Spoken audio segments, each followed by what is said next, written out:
The room that was not on any plan. Like, the heating main under the West Undercroft burst at 11 minutes past 1 in the morning. On the coldest night the kingdom of Eldermore had seen in 19 years, and I have spent every day since being grateful for it. My name is Hessel Croft. For 41 years I have been master of the fabric of Harrowgate Palace, which is a grand way of saying that I am the man who knows the building. Not the building people photograph, the gilded staircases, the state rooms. I know the other Harrowgate, the bones of it, the flues that no longer draw. I know where the lead runs and where it stops. I know which walls are 2 feet thick and which are lath painted to look like stone. There are, in the fabric office, 406 drawings of this palace, and I made or corrected 190 of them with my own hand. I know this building. And on that night in front of me was a door I had never seen, in a place where there was no room for a door to be. The telephone in my rooms rang at 19 minutes past 1. It was the duty engineer, Barrow. "Main's gone, Master Croft, Undercroft, West Side." "Which section?" "That's the trouble," he said. "It's going somewhere." I did not understand him then. I put on my coat over my nightshirt like an old fool and my boots, and I went down. You reach the West Undercroft by a service stair behind the cold wing, and the cold wing is the oldest part of Harrowgate, the part that was already old when the rest was young. It has not been lived in since the fire of the last reign but one. It is used for the storage of things nobody has the heart to throw away and nobody has the courage to display. Rolled carpets, broken chairs, crates of a dead king's crockery. The stair down was a waterfall. I want to be accurate because I have since been asked to be accurate under oath. It was not a trickle. The main that feeds the whole West Range had split along a seam, and it was throwing hot water at the rate of a small river, and that water was coming down the service stair in a smoking sheet, and the cold of the night was turning the steam to fog, so that the lamps in the passage made yellow globes in the air, and you could not see 10 feet. And standing in it at the bottom, up to his shins in scalding water in a passage full of fog, was a royal guard. I knew him. Everyone in the fabric trades knew him, because he was the one who noticed things. Corporal Nial Draycott, 3rd Company of the Household Guard, 29 years old, a narrow, quiet man with a farmer's shoulders and the stillest face I have ever seen on a living person. In 6 years at Harrowgate, I had heard him speak perhaps 60 sentences, and every one of them had been worth hearing. That night he was not still. He was working. He had shed his greatcoat and his bearskin and hung them high on a pipe bracket out of the water, and he was in his shirt sleeves with a lantern in one hand, and he was doing the most extraordinary thing. He was watching the water. "Corporal," I called down, "get out of there, it's near boiling." He did not look up. "Master Croft," he said, "where does this drain?"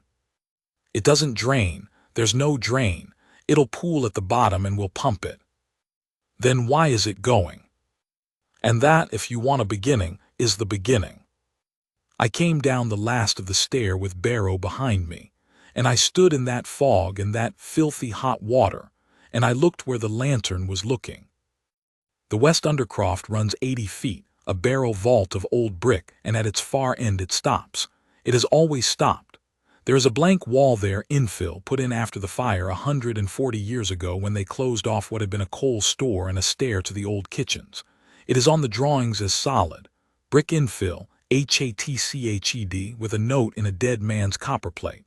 I have walked past that wall 2,000 times. I have knocked on it.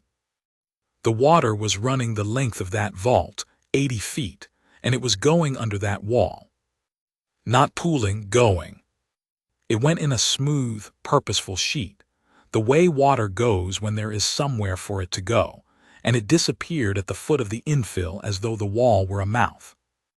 "There's nothing behind that," I said. "Master Croft," said Draycott, and he held the lantern up, "there is something behind that." We stood there, a guardsman, an engineer, and an old man in his nightshirt, and we watched 200 gallons a minute go into a wall that was not supposed to have a back to it. Barrow said the sensible thing. "Master Croft, I have to kill the main before we lose the whole range." "Then kill it." He went, and Draycott and I stayed, and the water slowed from a river to a stream to a black shine on the flagstones, and what was left was silence and the drip of 140-year-old vault and a wet wall at the end of it. Draycott put his lantern down on a crate and walked to the infill. He put his palm flat on it, low, near the floor, where the water had gone. "Warm," he said. "It's just been washed with hot water, Corporal." "No," he moved his hand 2 feet to the left. "This is cold, this is warm." He moved it again. Cold and back. Warm, a rectangle of it, about the size of a door. I have thought since about what a lesser man would have done. A lesser man would have shrugged and gone and stood at his post and let the fabric office fill in a form. Every rule he served by told him that a thing not on the plan was not his business. Instead, Corporal Draycott took out his notebook. Every man in the household guard carries one. The standing order about it is the dullest, and as it turned out, the most important sentence in the whole kingdom of Eldermore. A guardsman shall record at the time and in ink what he sees, in the words he would use to a magistrate. He wrote standing up, with the book against the wet brick, and he wrote the date and the hour, and the words water proceeding beneath infill at west end of Undercroft. And then he stopped, because that was when the paper came out. It came out from under the wall. The last of the flood, backing up in whatever was on the other side, pushed it, a slow, sodden, obscene little tide of paper, coming out at the foot of the infill through a gap you could not have slid a coin into. 3 sheets, then 5, then a dozen. Good paper, heavy, the kind the palace buys by the ream for the household to write on. They came out gray and swollen and lay on the flagstones and did not move. Draycott crouched. He did not touch them with his hand. He took his glove off, folded it, and used the cuff to lift the first sheet by its corner, and he turned it to the lantern. I was standing over his shoulder. I saw it at the same moment he did. It was covered edge to edge, top to bottom in a signature. Alaric R. Alaric R. Alaric R. 40 times, 50 times in rows, some cramped, some loose, some with the long tail on the R and some without, and here and there one crossed through with a hard, angry stroke and begun again beneath it. The king's signature, practiced, over and over the way a schoolboy practices a hand he has not yet earned. Draycott did not gasp, he did not swear. He looked at the sheet for perhaps 4 seconds. Then he set it down exactly where he had found it, and he stood, and he said, in the level voice of a man giving a range and a bearing, "Master Croft, I am going to ask you to stay here and touch nothing. I am going to the guard room to log this and to send for the provost. Nobody comes down that stair except an officer of the guard." "Corporal." "Nobody, sir." A pause. "Not the master of the household, not the controller of the queen consort's household. Nobody." And I, who am not a brave man and never have been, said, "Understood." He went, and I stood alone in a flooded vault at 1:30 in the morning with a lantern and 12 sheets of the king's forged name, and I looked at that blank wall, and I felt the palace change shape around me. Because here is what I knew. I knew that behind that infill, on every drawing in my office, there was nothing, rubble and earth, and I knew, from the warmth on the brick and the water going in and the paper coming out, that behind that infill there was a room. A dry room, warm, ventilated because paper does not keep in a wet cellar, and that paper had been dry until an hour ago. Somebody had put a heated, dehumidified, sealed room into the bones of Harrowgate Palace, and had done it without a drawing, without a permit, without one word to the man whose entire office and entire life is the fabric of this building. You do not do that for a stolen brooch. A brooch goes in a bank. You do that when you need somewhere to work. Aye, aye. The provost of the household guard is Major Ivo Kestrel, and I have never liked him and I never will. And on that night he was magnificent. He came down the service stair at 2 in the morning in full uniform because he does not own another kind, took one look at the wall, one look at the paper, one look at Draycott's notebook, and asked exactly 3 questions. Who has been down here since the main went? Barrow the engineer, Master Croft, myself, said Draycott. Barrow went up at 1:26. Master Croft has not moved. Have you touched the articles? I lifted the top sheet with my glove, sir, and replaced it. I have touched nothing else. I have not gone within 4 feet of the wall except to test it with my hand, which I did before the articles appeared. Is that in the book? It is in the book, sir, timed. Kestrel read the notebook by lamplight, and something happened in his face that I have thought about many times since.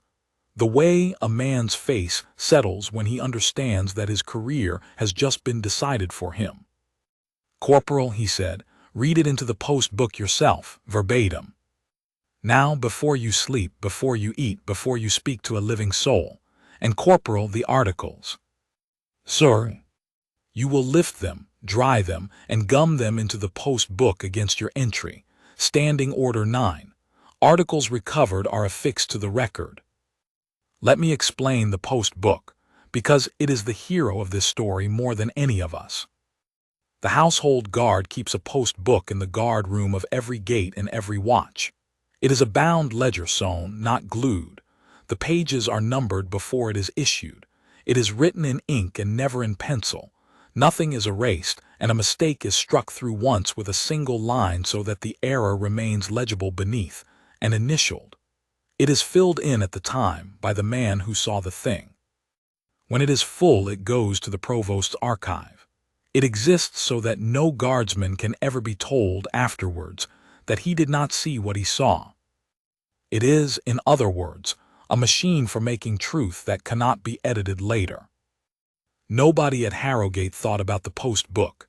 It was a piece of furniture. Every morning for 100 years, some tired corporal had written 04, 00 relief posted, all quiet, and the book had gone back on its shelf, and nobody had read it ever in the history of the world. Corporal Nial Draycott went up the stair at 2:10 in the morning, soaked to the thigh, and sat down in the guard room of the cold wing. And by the light of a desk lamp he wrote 1,400 words into a numbered ledger in ink, describing a wall and a flow of water, and the warmth of a rectangle of brick, and 12 sheets of paper. And then he took the sheets, which he had carried up flat between 2 boards, and he laid them on the radiator until they were dry enough to handle, and he gummed each of them, one by one, to the facing pages, and he initialed every one across the join, and he entered them in the margin as Articles 112, recovered, West Undercroft. And because the pages were wet from his hands and his sleeves, the paper cockled. It dried in ripples. The bottom corner of page 511 of that book carries a brown tide line, a stain in the shape of a shallow wave, where the water of that night dried into it. Remember the stain. Everything comes back to the stain.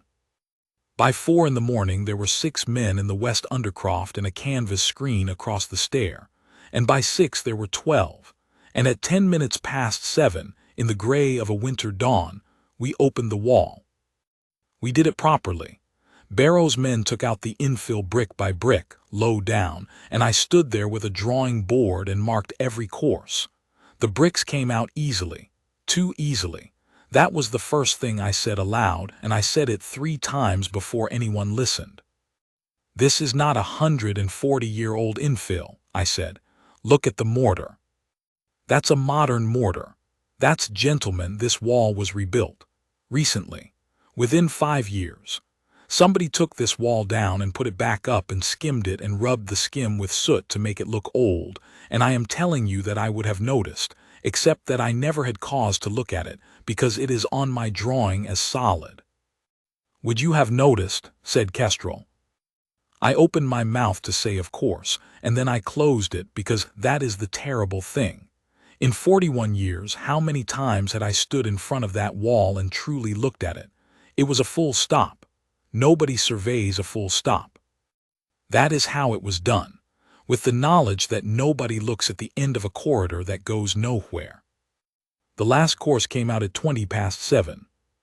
Behind it was a steel door. Not an old door, a new one, a modern strong room door of the kind you would find in a bank of the better sort, set in a poured concrete surround, matte gray steel, a wheel handle, a recessed keypad with a rubber membrane, and a rubber seal all round the frame. The seal was why the water had gone in slowly instead of fast. The seal was why the paper had come out at the bottom rather than the whole flood pouring through. It was warm to the touch. Behind it, faintly, you could hear the hum of a dehumidifier still doing its patient work in the dark. Nobody said anything for a long moment. Then Major Kestrel took out his own notebook and wrote and said, without looking up, "Master Croft, is this door on any plan of this palace?" "No." "Is any room behind it on any plan of this palace?" "No, Major." "Is there any record in your office of any permission, any works order, any survey, any invoice, any correspondence whatsoever, relating to the construction of a concrete-lined strong room in the west undercroft of Harrowgate Palace?" "There is not one sheet of paper," I said. "Not one. And there could not be, Major, without my hand on it. That is not a boast. That is the constitution of my office. The fabric of this palace cannot be altered without the master of the fabric. A man cannot put up a garden shed in the lower yard without me." Kestrel wrote that down too. Then he looked at the keypad and the wheel and the seal and the hum. "Then somebody," he said, "has built a room inside the king's house that the king does not know about." Draycott, who had been standing at the back of that little crowd of engineers for 4 hours without being asked, and without leaving, spoke for the first time since dawn. "Sir," he said, "the paper came out at the bottom, which means the floor in there is wet, which means whatever is on the floor in there is spoiling. Every hour we stand here, sir, something in that room is being destroyed by the water." And Major Kestrel, who is not a fool, said, "Then we do not open it until we can prove afterwards that we did not put anything into it. Corporal, fetch the palace recorder and his camera. And 2 witnesses from outside the household. Send to the court of the king's bench for a clerk under oath. If we open this door and find so much as a hairpin, I want the whole world to know that the hairpin was in there before we arrived." At 11 o'clock that morning, the Comptroller of the Queen Consort's household came down the service stair, and everything changed. Aye. Master Halloran Pike is a smooth, gray, apologetic man who has spent 20 years being sorry for things that are not his fault. He came down in a good coat with a good scarf, and he said, before he had even reached the bottom step, "Major Kestrel, Master Croft, what a night you have all had." "Master Pike," said Kestrel, "how did you know to come?" It was a small question, and it went in like a nail. Pike smiled at it. "The palace talks, Major. A burst main under the cold wing, half the household has heard."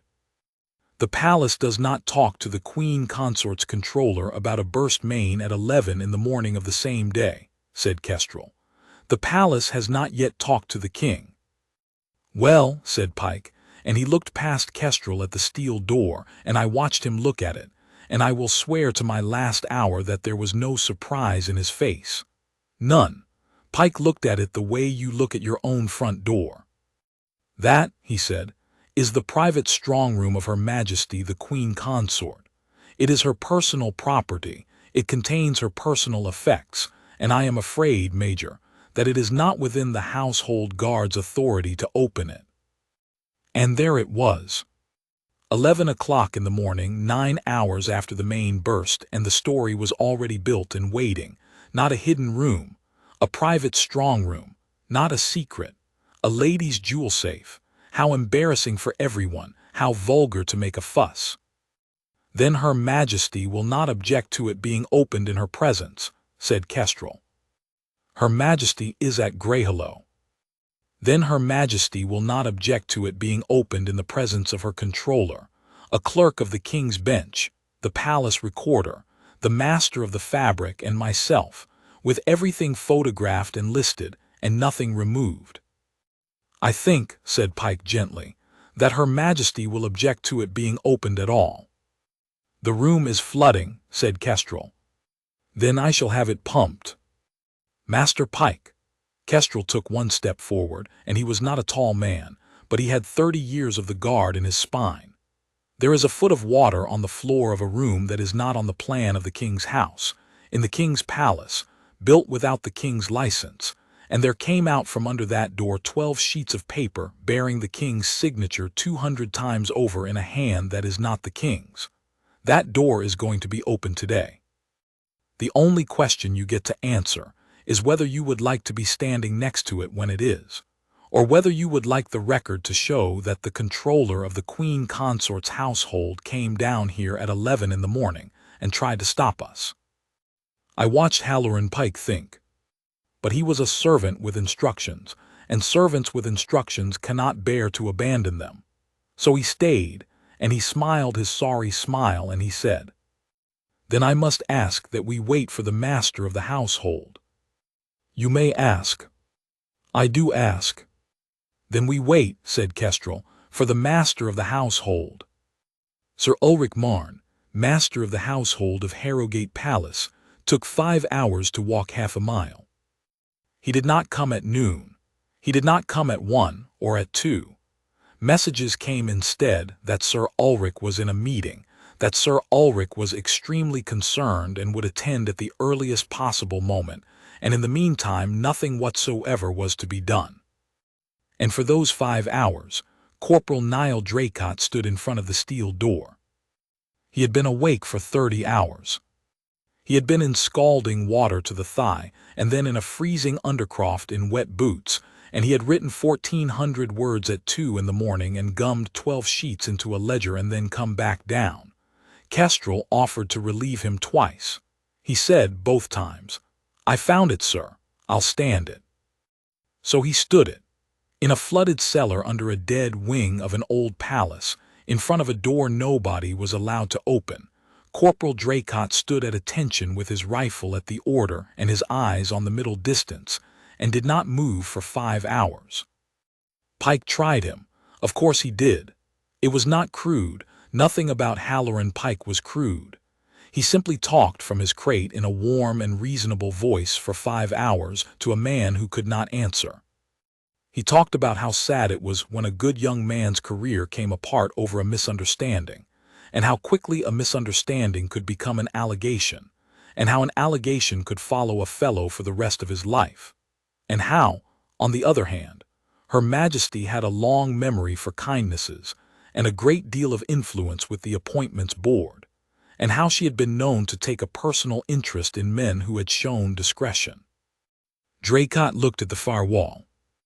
At 2 o'clock Pike said, "You do understand that this is a lady's private room, her jewelry, her letters, her private affairs, and you propose to have strangers root through it and photograph it and write it all down in a list. Is that what a gentleman does, Corporal? Is that what the guard is for?" Draycott looked at the far wall. At 3:30 Pike stood up, and came and stood very close to him and dropped his voice, and said something I could not hear.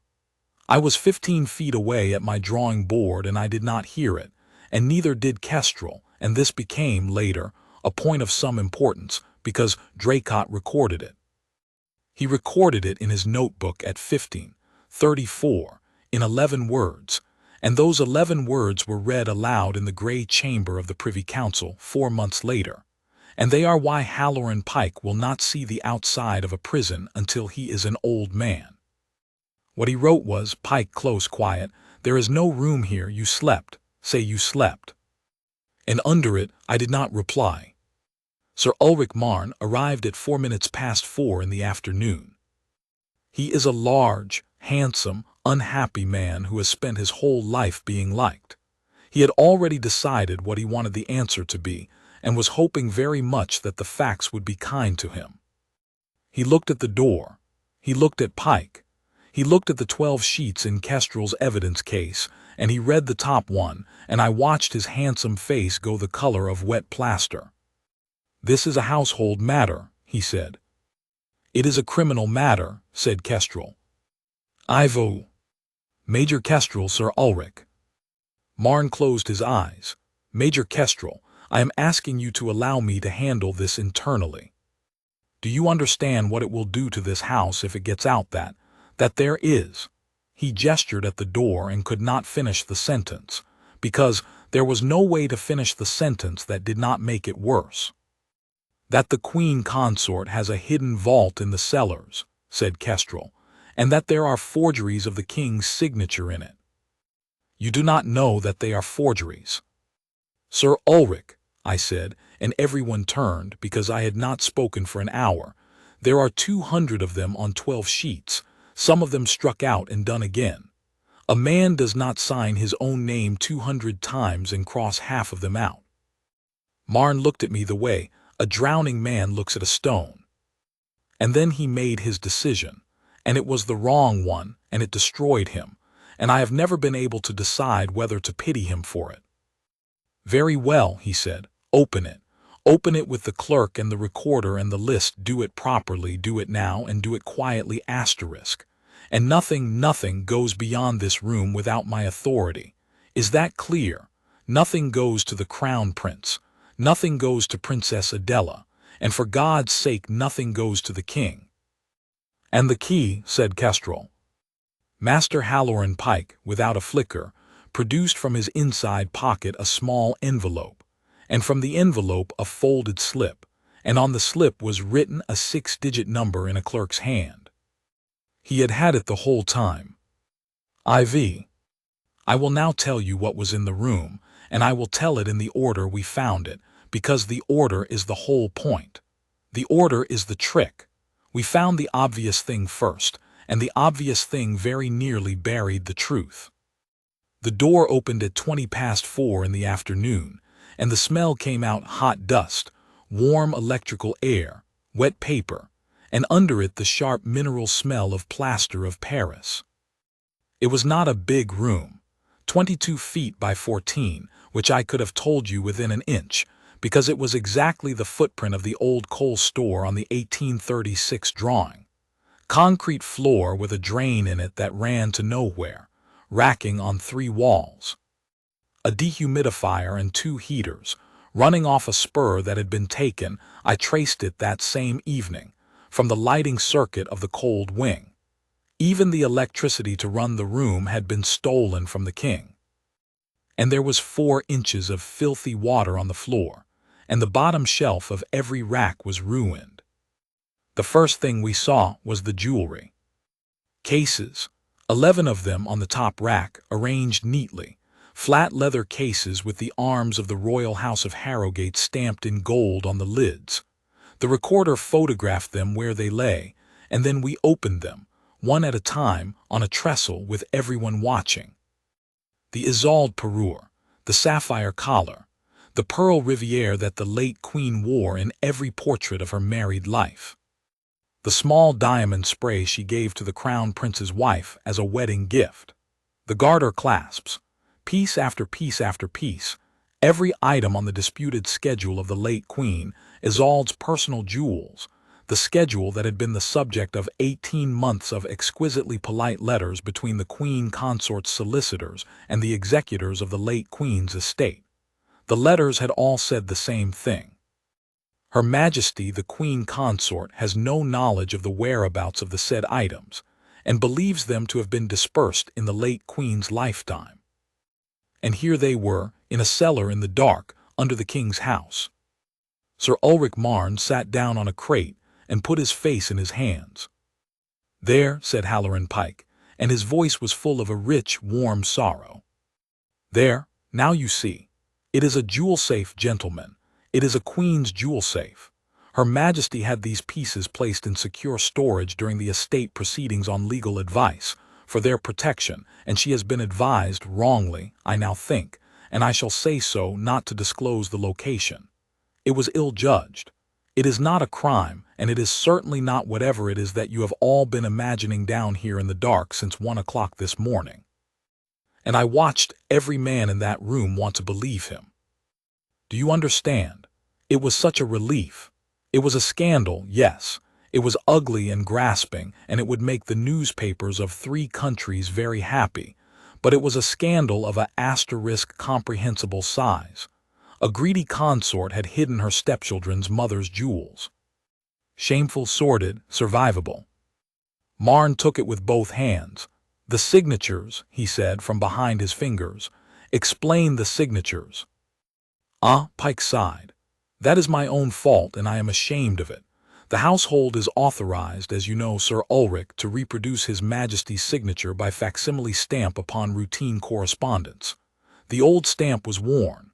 I engaged a die cutter to make a new one, and the man practiced the hand by copying it and left his practice sheets in the racking with the case papers, and no doubt they floated. It is untidy. It is not treason. Kestrel said, "Show me the stamp." There was a pause exactly 1 heartbeat long. "It is in my office," said Pike. "Then we shall go and get it," said Kestrel, "in a moment. First we shall finish the room." And we finished the room. The second rack along the long wall was a bench. Not a shelf. A workbench with a lamp on a jointed arm and a chair pushed under it, and the chair had a cushion, worn in the middle, because somebody had sat in it for hours at a time, many times over a long period. On the bench, a light box of the kind an engraver uses to trace, 6 bottles of ink, and I know a little about ink. These were not stationer's inks. They were archival inks, iron gall and carbon mixed to fade correctly.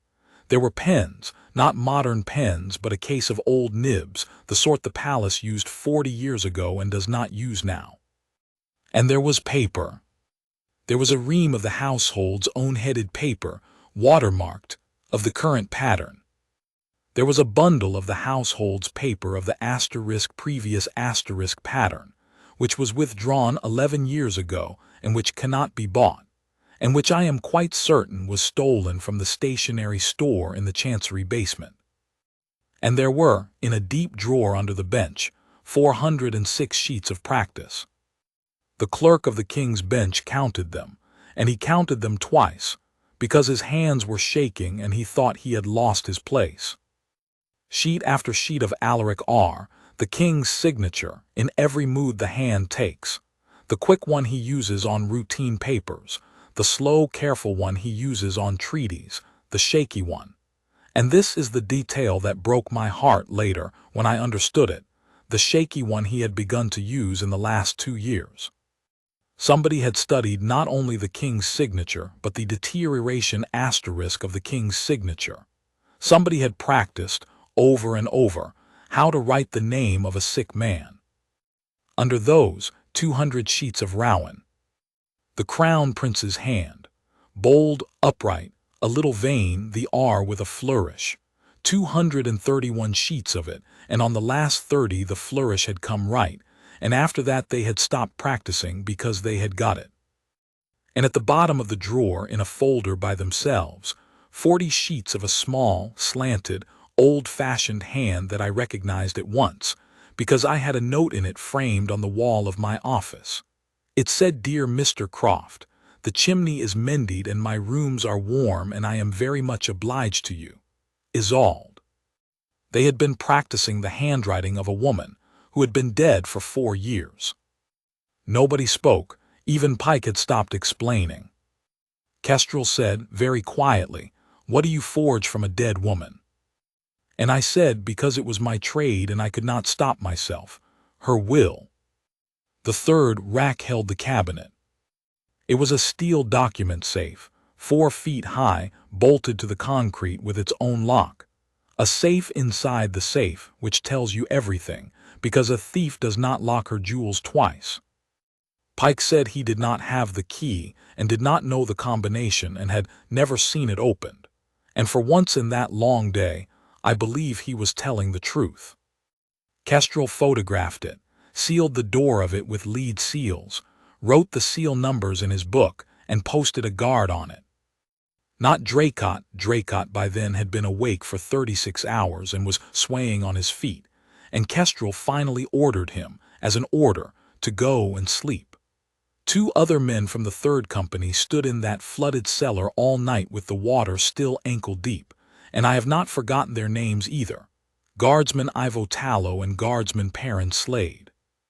The cabinet was opened 4 days later, under a warrant of the King's Bench, by a locksmith working under oath, in the presence of 6 witnesses, and what was in it is the reason you have heard of any of this.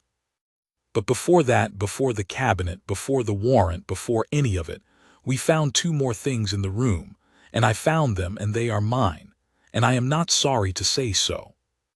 The first was a rack of bottles. It stood at the end of the bench in the shadow, and it was a wooden rack, and in it were 9 small brown glass bottles with ground stoppers, and each bottle bore a printed label with a physician's cipher on it, and a number, and a word. The word was Tazan. And behind the rack, a card in a neat clinical hand, headed in a way I did not then understand: Prep. IV, evening only, 6 drops, not to be increased beyond 8 without review. I did not know what it was. I stood and looked at it, and I felt the cold come up the back of my neck, and I said, "Major, Major, come here." The second thing was on the bottom shelf, under the water, and it was almost destroyed, and it is the thing I will be answering for at the gates of heaven if I am asked what my life was worth. It was a deed box. Japan tin, black, the old-fashioned kind, with a brass plate on the lid and on the plate engraved: H.M. Queen Isolde Private. It was not Morwenna's. It had never been Morwenna's. It was the late Queen's own strongbox from her own writing room, the one that had been reported missing from her apartments in the fortnight after her death, and it had been listed in the executor's schedule for 4 years under the heading not traced. It was sitting in 4 inches of dirty water in a cellar under the King's Palace, and it was rusted through at one corner, and inside it, when the clerk of the King's Bench lifted the lid with the recorder's camera watching, there were papers, and they were wet, and some of them were already pulp. Not all of them. Draycott had been right. Every hour we had stood there and argued, the water had been eating it. VI. Here is what happened over the next 9 days, and it is not a story of heroes. It is a story of a building full of frightened men. Sir Ulrich Marne wrote his report, and it was a masterpiece. It was 2 pages long, and it was entirely true, and it was one of the great lies of the age. It said that a burst main had exposed a private storage room in the West Undercroft. It said that the room had been constructed at the instance of the Queen Consort's household during works at the cold wing, and that the necessary permissions appeared to be irregular.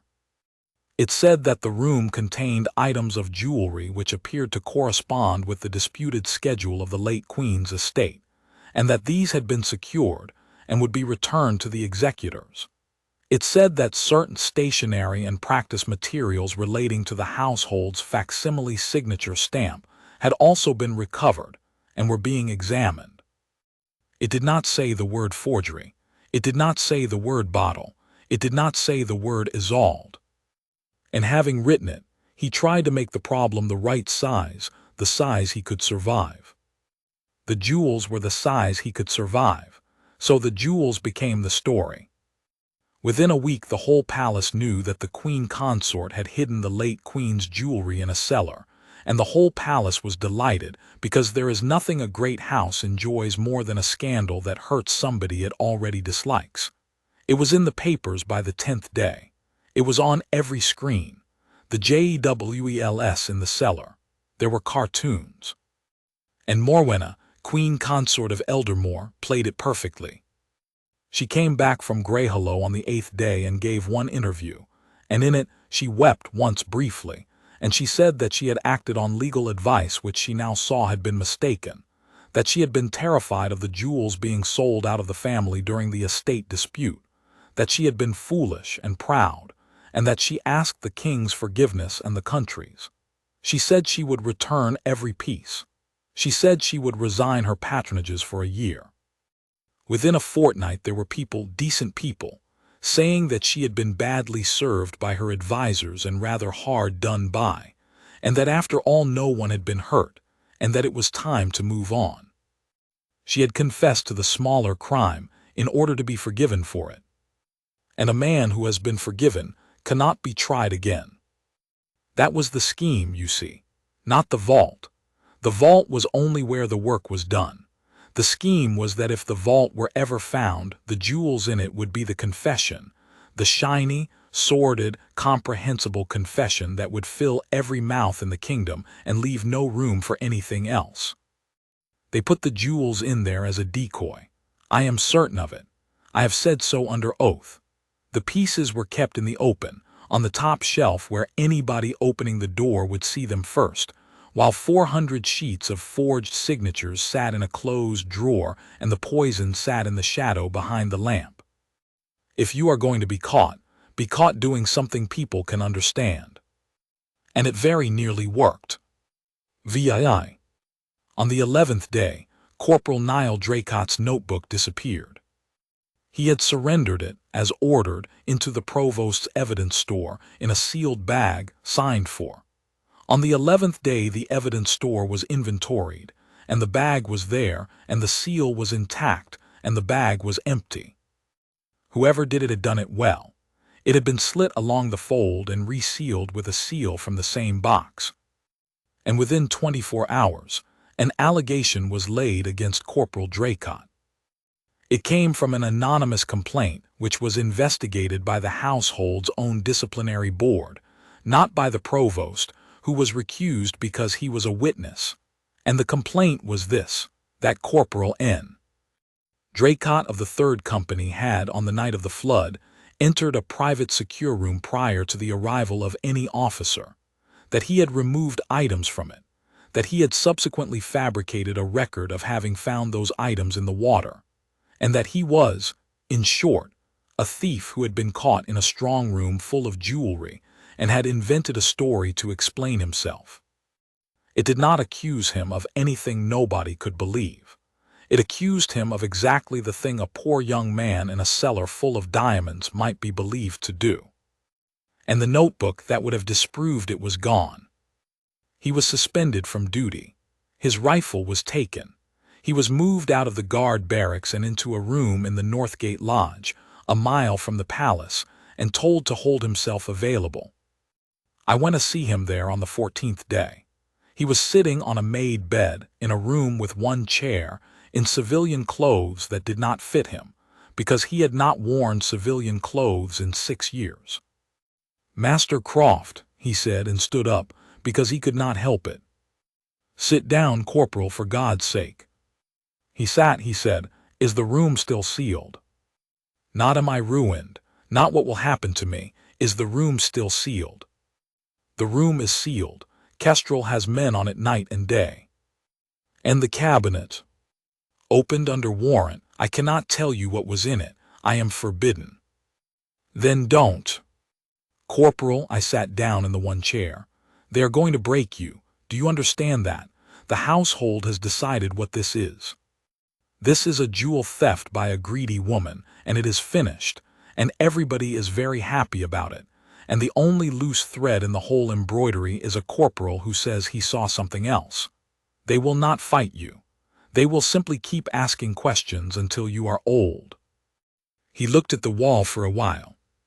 Then he said the thing I have quoted more times than any other sentence in my life. "Master Croft, I wrote it down at the time.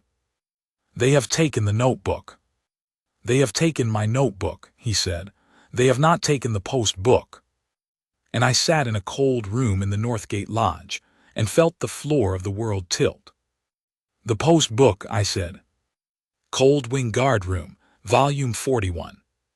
I read the entry into it myself at 2:10 in the morning, before I ate, before I slept, 1,400 words, and Standing Order 9, Master Croft.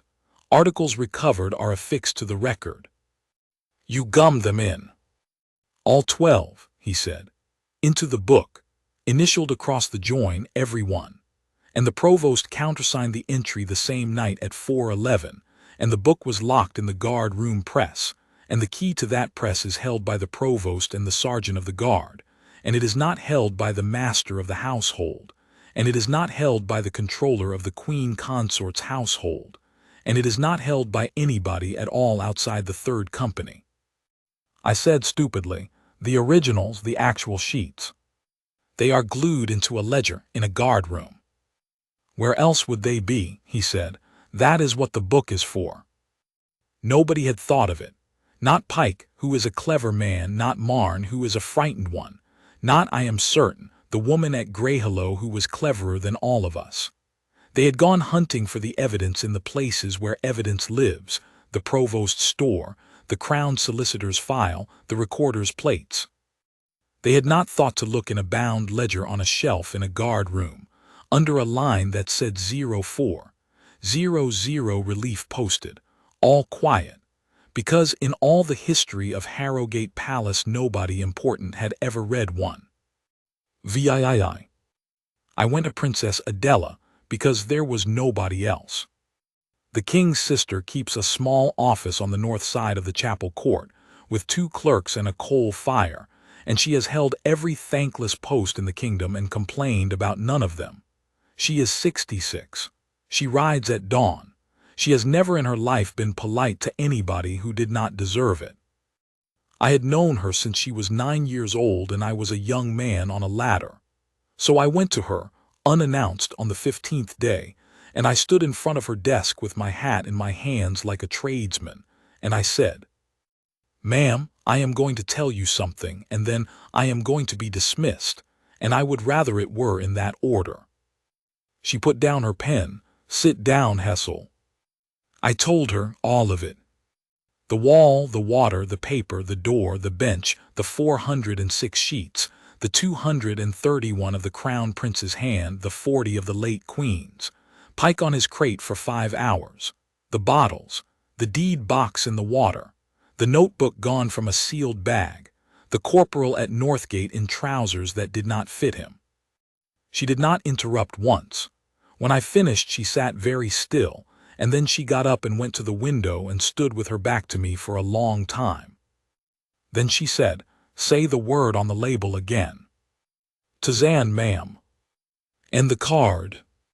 "Preparation 4, evening only, 6 drops, not to be increased beyond 8 without review." She turned round. "I have seen a great many faces in Harrowgate Palace. I have never seen one like that. My brother," she said, "has taken a tisane every evening for 2 years, prepared by his physician, for his sleep." The room was so quiet I could hear the coal. "Hessel," she said, "sit down before you fall down. I am going to tell you some things now, and you are going to understand why I have not slept properly since the spring." And she told me. She told me that in the last 2 years the king had changed, that it had begun as tiredness and become forgetfulness, and then something worse, a tremor in the right hand that came and went. Whole afternoons he could not afterwards account for. A council meeting in the autumn where he had asked the same question 3 times in an hour, and then wept in the corridor from the humiliation of it. That his handwriting had gone from a firm hand to a wavering one in 18 months. That he had twice signed papers he had no memory of signing. That every physician who had been called to him had been called by the queen consort's household, and that the only one who ever actually attended him was Dr. Ansel Crome, physician in ordinary, who had been appointed on Morwenna's recommendation 4 years ago, and who reported to nobody but her. And she told me the last thing, and it was the thing that turned my stomach over. 3 weeks ago, she said, a paper was shown privately and separately to 11 members of the Privy Council, not circulated, shown, in their own houses over a glass of wine by a man they trusted. It is a draft instrument of regency. It recites that His Majesty is by reason of infirmity of mind unable to discharge the duties of the crown, that a council of regency is therefore necessary, and that the person best placed to act as regent, having the confidence of the king and the care of his person, is his consort. Ma'am, there is more. My nephew Rowan was invited to Greyhollow last month. He went because he is a good man and he thought it was a peace offering. He was given lunch, and he was given a great deal of sympathy about how hard it must be to watch his father fail, and then he was shown a document, a deed of renunciation. In consideration of his father's health and the stability of the realm, he was to stand aside from the exercise of the crown's authority during any regency, and to accept the regent's guidance in the matter of the succession. He was told it was a formality. He was told it was what his father wanted.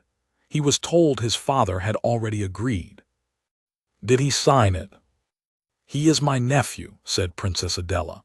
He said he would take it away and read it, and then he burned it in his own grate, and then he came to me and told me he had begun to feel he was going mad, because everybody he spoke to seemed to know something he did not. She sat back down, and I told him he was not going mad, and that I had no proof of anything, and that we would wait and watch. And we have waited and watched for 3 weeks, Hessel, and I have felt like a coward every hour of it.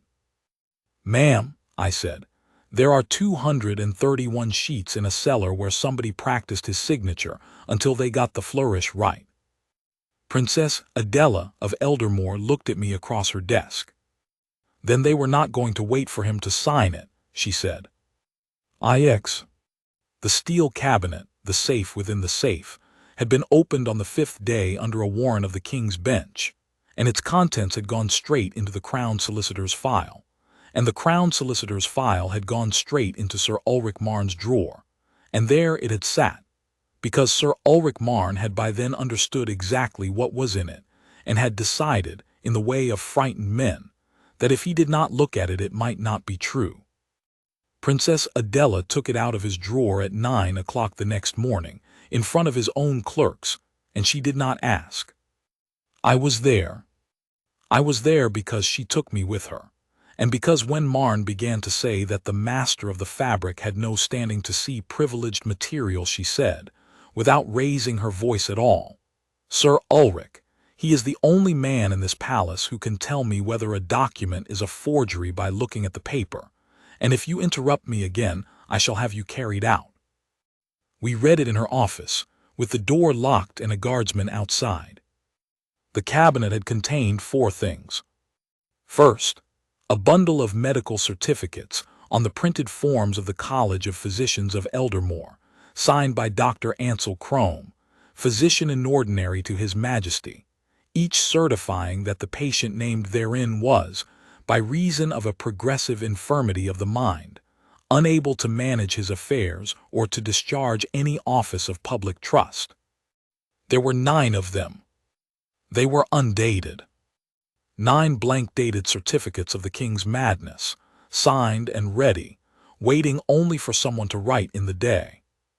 Second, the instrument of regency. Not a draft, the engrossed copy on vellum, beautifully done, with the spaces left for seals.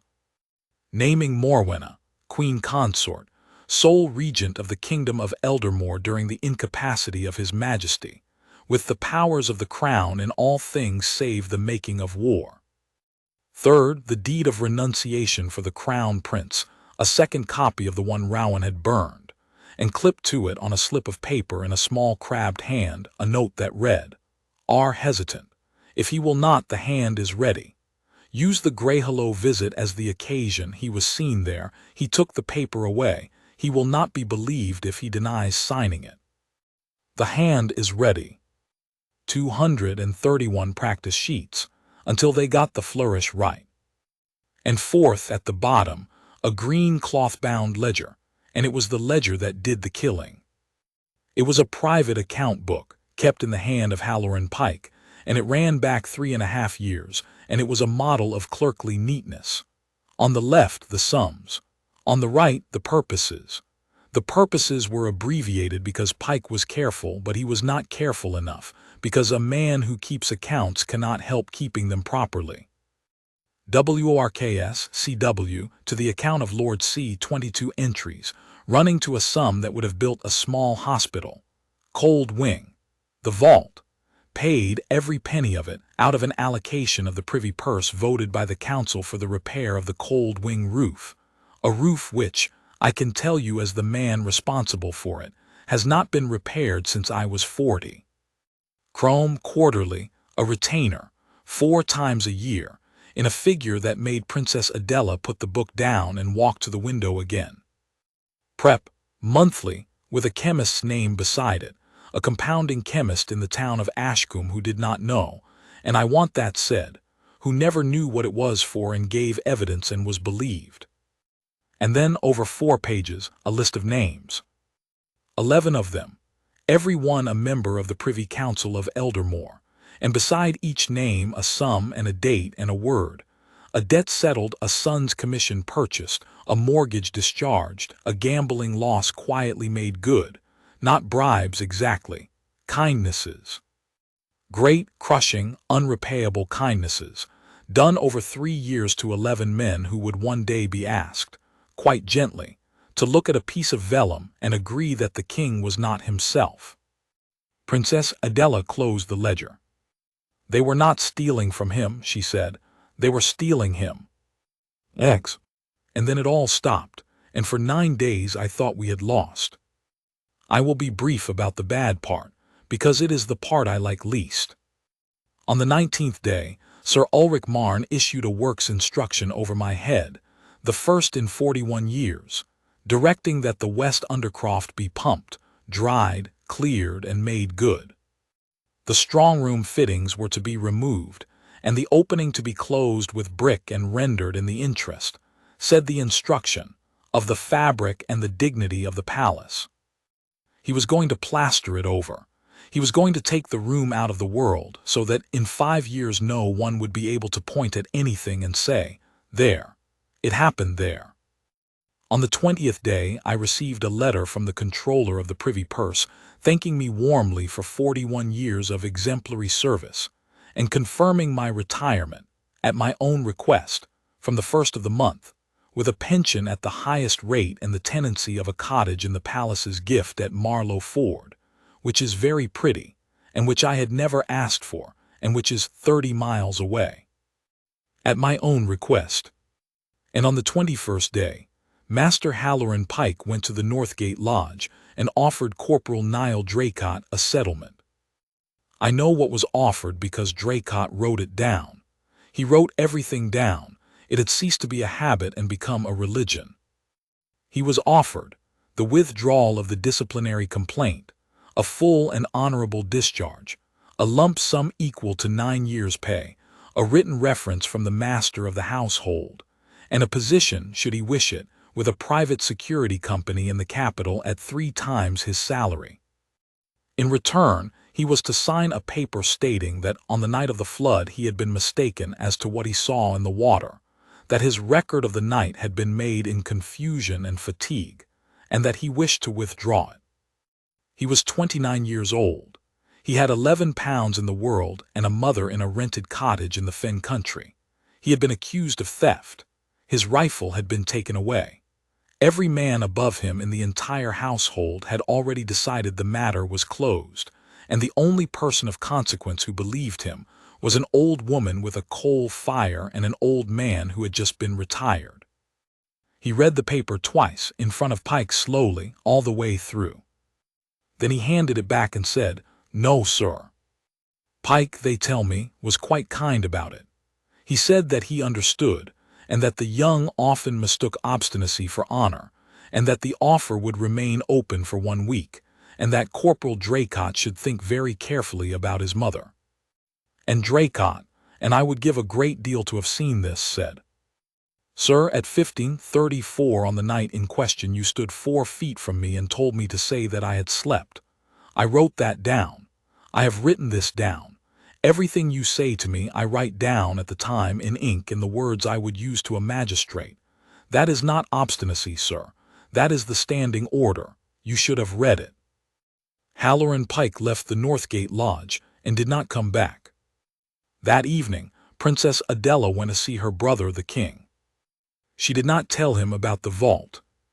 She told him one thing only, that she wished him, as a favor to her, to stop taking his evening tisane for 3 weeks, and to say nothing to anybody about having stopped, and to let his physician go on believing he was taking it. She said she would explain when she could. She said, "Alaric, I have never asked you for anything." And the king of Eldermore, who was tired and frightened, and had for 2 years believed that he was losing his mind and had told no one, the king said yes. Xi. The order came down from the master of the household on the evening of the 22nd day, and it was a small, dull, administrative thing, and it was the most dangerous piece of paper in the kingdom. It directed that, in view of the current inquiries, all guard room records of the Cold Wing and West Range for the past 12 months be collected, and brought to the office of the master of the household at 9 o'clock the following morning for reconciliation. Reconciliation. Major Ivo Kestrel read that word at 7 minutes past 8 in the evening, and he was in Princess Adela's office at 20 past, and he did not knock. "Ma'am, they have found it." "Found what?" "The book, ma'am. Somebody has finally asked the right question, and somebody has finally answered it, and at 9 o'clock tomorrow morning volume 41 of the Cold Wing Post book walks into Sir Ulrich Marne's office, and it does not walk out again." Princess Adela stood up and put on her coat. "Then we shall go and get it now," she said. "Ma'am, I cannot take that book out of the guard-room press on my own authority. It is the guard's record. It goes to the provost's archive or it goes nowhere, and if I take it out at night, alone, on my own say-so, with no warrant, then for the rest of time some clever lawyer stands up and says that Major Kestrel had that ledger in his private possession for 11 hours and who knows what he did to it. Ma'am, if we save it wrongly, we destroy it." And Princess Adela of Eldermore said, "Then we shall need a warrant, and it is 8:15 at night, and I know precisely where to get one." They woke the king. I was not there. I have the account from Kestrel, who is not a sentimental man and who told it once, at a dinner, 4 months later, and then never again. The king came out to them in a dressing gown, in a corridor at 9 o'clock at night, and he was very thin, and his hands were not steady, and he had been off the tisane for 11 days. Adela said, "Alaric, I need your warrant tonight to seize a guard-room ledger, and I cannot tell you why until it is in a strong-box." And the king looked at his sister for a long moment, and then he looked at the provost of the household guard standing at attention behind her in the dark corridor with his cap under his arm, and he said, "Major, is it true?" "Sir," said Kestrel, "I do not know what Her Royal Highness has told you. I know what I have seen with my own eyes in a cellar under this house. I am prepared to be broken for saying it. It is true." The king of Eldermore put out his right hand, the hand with the tremor in it, the hand 231 sheets had been practicing, and he said, "Bring me a pen."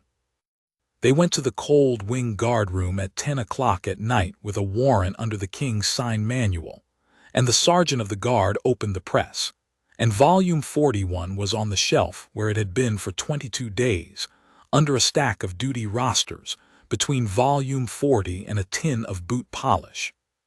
It was carried to the court of the King's Bench that same night, in a locked case, by Major Kestrel and the clerk of the court, escorted by 4 men of the 3rd Company, and it was lodged with the keeper of the rolls at 4 minutes to midnight, and the keeper signed for it, and from that moment on there was not one thing in the world that Halloran Pike or Ulrich Marne or the woman at Greyhollow could do about it.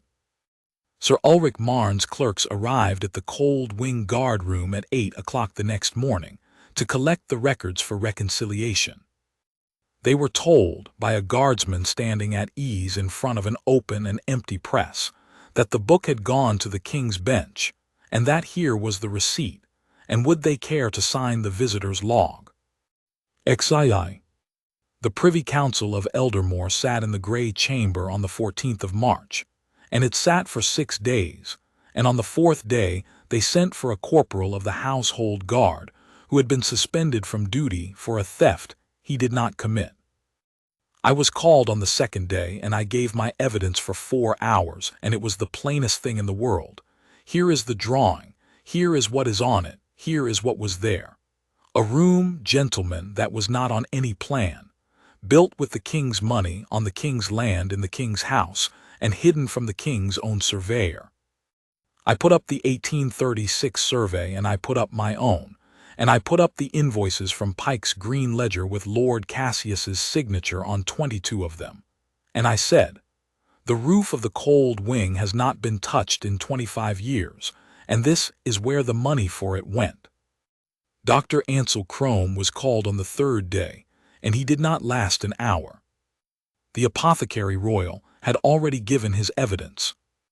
9 bottles, 1 preparation, a tincture of 2 compounds, both of them lawful and useful in their place in both of them, taken together, every evening in an increasing dose for 2 years. The apothecary royal chose his words with enormous care, and I remember them exactly, productive of confusion, tremor, and loss of memory in an elderly man, and of a strong appearance of a failing mind, which appearance would resolve, and I quote him again, upon withdrawal of the preparation. The king had been off it for 8 weeks by then. He sat in the grey chamber every day of those 6 days, and his hand did not shake, and on the 4th morning he answered a question from the Lord President without hesitation, and I saw 2 grown men on the far bench put their heads down. Morwenna, Queen Consort of Eldermore, was present throughout, and she was magnificent, and I will not pretend otherwise. She wore grey, she sat straight, her counsel the finest in the kingdom, and paid, as the council later established, out of the privy purse, made a case that very nearly worked, and it was this: that everything found in that room was consistent with the jewels, and the jewels alone, that Her Majesty had confessed to that fault and made restitution and been forgiven, that the practice sheets were the work of a die-cutter engaged for a facsimile stamp, regrettable, untidy, no crime, that the medical certificates were a lawful precaution taken by a devoted wife in fear of her husband's decline, prepared in advance as any prudent family prepares, that the instrument of regency was a contingency drafted by lawyers, as contingencies are drafted every day, and had never been used, that the ledger recorded gifts freely given to friends, that the tisane was prescribed by a qualified physician and taken for 2 years without complaint, and that the entire case rested absolutely upon the word of one young man, suspended for theft, who claimed that on a night when he was exhausted, alone in the dark in a flooded cellar, he had seen 12 sheets of paper float out from under a sealed door. Where, said her counsel, spreading his hands to the whole chamber, is the proof of that? Where is his notebook? Gone. Where is the water? Gone. Where is the witness? There is none. Mastercroft was 15 feet away in fog. We have, my lords, a story, a very good story, and we are asked to unmake a queen with it. He sat down, and the grey chamber was very quiet, and I thought, he has done it. And the Lord President of the Council said, bring in the book.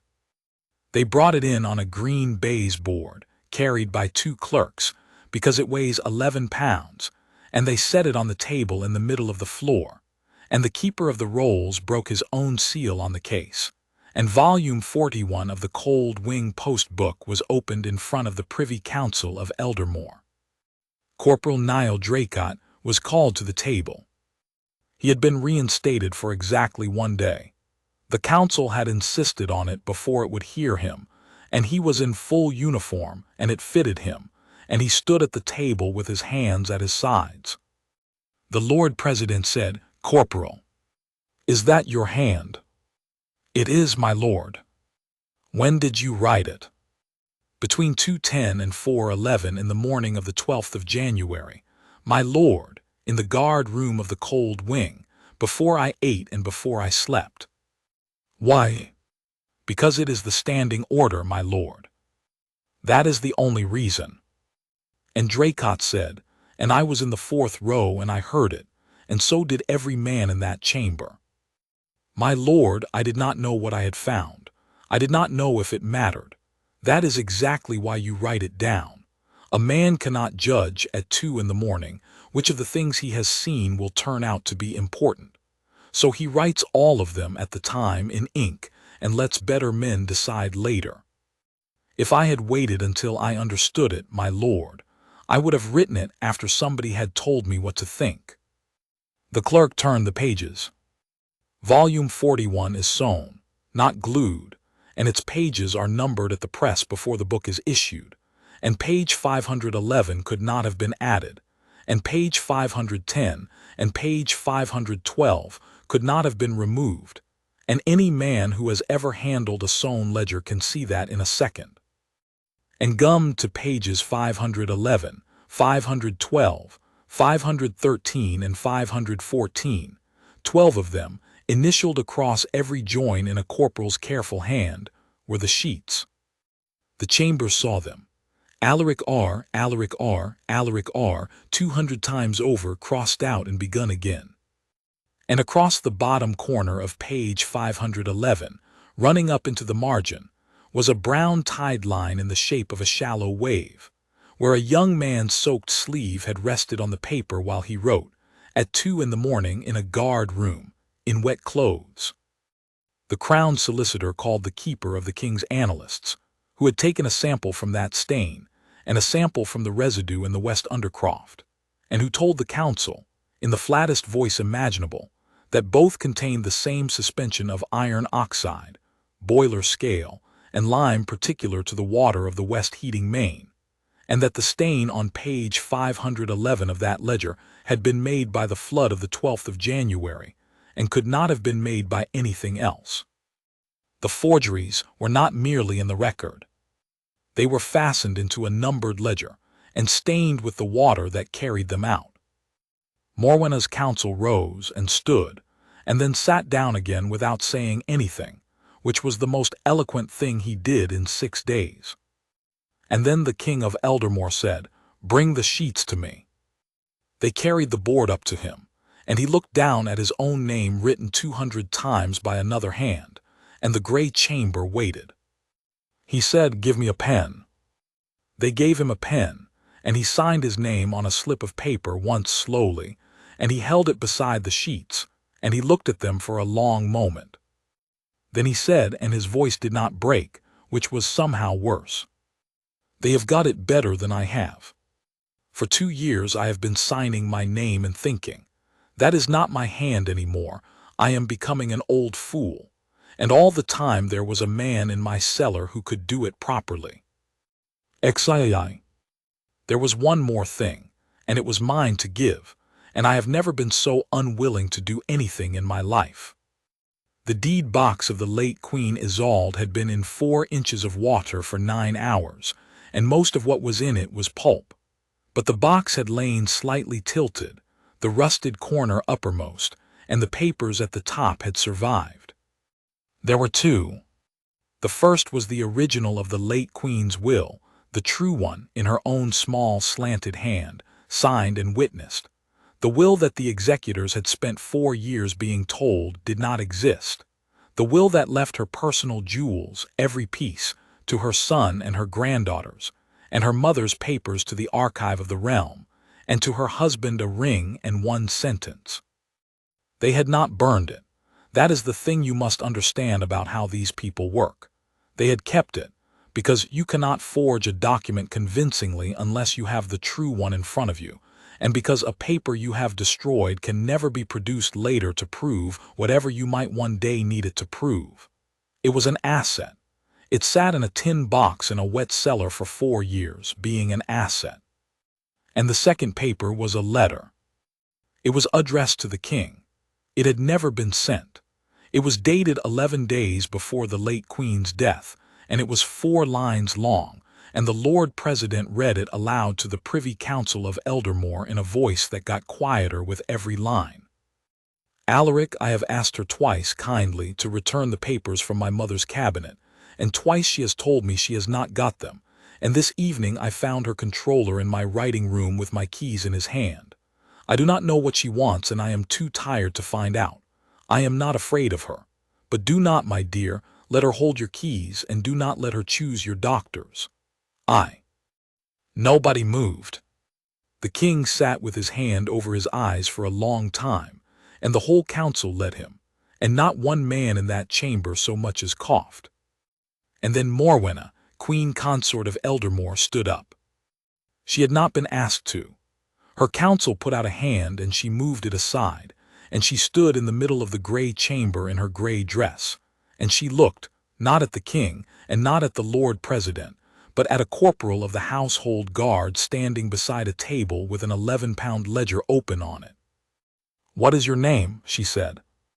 Draycott came to attention. "Corporal Nial Draycott, ma'am, 3rd Company." "Draycott," she said, as though she were filing it. "And then I would have made you a captain." "Ma'am," said Draycott, "I would rather be a corporal." And that was the last thing Morwenna of Eldermore ever said in the gray chamber, because she sat down, and she did not speak again, and 6 days later the council reported. XIV. I will set out the end of it plainly, because it deserves no ornament.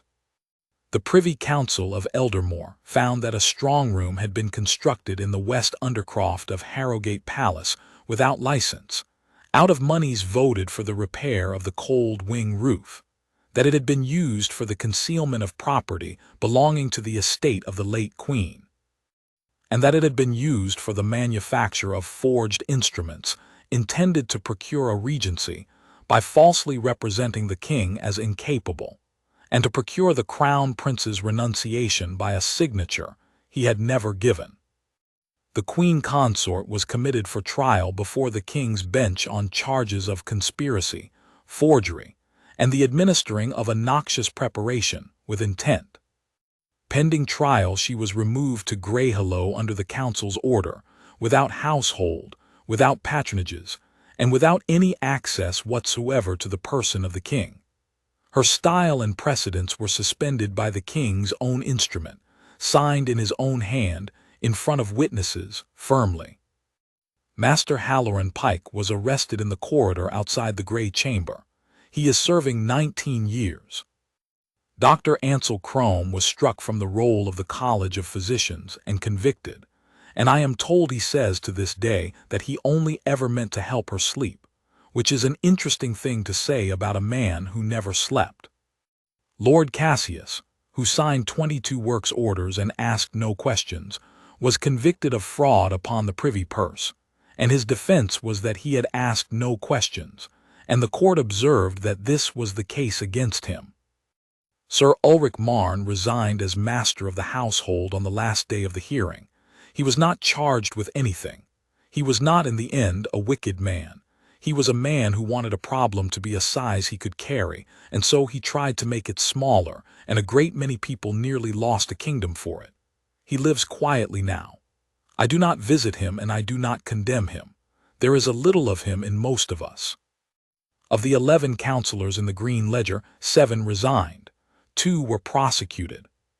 And 2, I name them because they should be named, Lord Havelock and old Sir Denys Rook, had taken the money years before, had realized what it had been for the moment the instrument was shown to them, and had gone straight to the Lord President and confessed everything before any of this began. The council commended them, which is the only good thing the council did without being pushed. The jewels went back to the executors and thence, under the true will, to the crown prince and to the late queen's granddaughters, who are children and who will have them when they are grown, and who I hope will never be told what was in the room next to them. And the king is well. That is the sentence I like best of all the sentences in this account. He is 71, and his hand is steady, and he sat through the whole of the Midsummer Council in June, and asked 4 questions and none of them twice. XV. The last of it belongs to 2 doors and 1 book. Sir Ulrich Marne's works instruction, pump, clear, make good, was cancelled by the king, personally, in 1 line on the day after the council reported. The West Undercroft was not plastered over. What was done instead was this. The strong room was stripped, the racking taken out, the bench, the heaters, the dehumidifier, the drain filled. The concrete lining was left. The lights were left, and they burn now, all day and all night, on the palace's account, because the king ordered it and nobody has ever dared cost it. And the steel door was taken off its hinges and carried up out of the cellar and hung on the wall of the cold wing guard room, where the men of the third company drink their tea, with a brass plate under it that says only West Undercroft, found 12 January, recorded AT the time. You may walk down there now. The stair is safe, the vault is dry, the lamps are lit, and at the end of the 80-foot barrel of old brick, where for 140 years there was a blank wall on every drawing in my office, there is an open doorway with no door in it and a small, empty, brightly lit room 22 feet by 14, with nothing in it at all. The king goes down once a year. He does not take anybody with him. I do not know what he does there, and I have never asked. My retirement was cancelled too, by the same one-line instruction in the same firm hand, with a note added at the bottom that I keep in my breast pocket and will be buried with. Master Croft is not retiring. Master Croft has a drawing to finish. I finished it in August. It is numbered 407, which makes it the 407th drawing of Harrowgate Palace, and it shows the West Undercroft at 1:20 in plan and section, with the coal store of 1836 opened up and lined and dimensioned, and the electrical spur marked in red, and the seal of the door frame detailed, and the whole of it stamped and dated and signed, and lodged in the fabric office where it will be for as long as this building stands. The room is on the plan now. That is all I ever wanted. That is the entire ambition of my life's work, and I did not know it until I was 68 years old and standing in a flooded cellar in my nightshirt, that a house should have nothing in it that is not on the plan, and that when a man builds in the dark, the answer is not vengeance. The answer is light, and a straight line, and a number, and a date. And the book. His Majesty issued a standing order in the autumn, and the household guard calls it the Undercroft Order, and it is 4 lines long.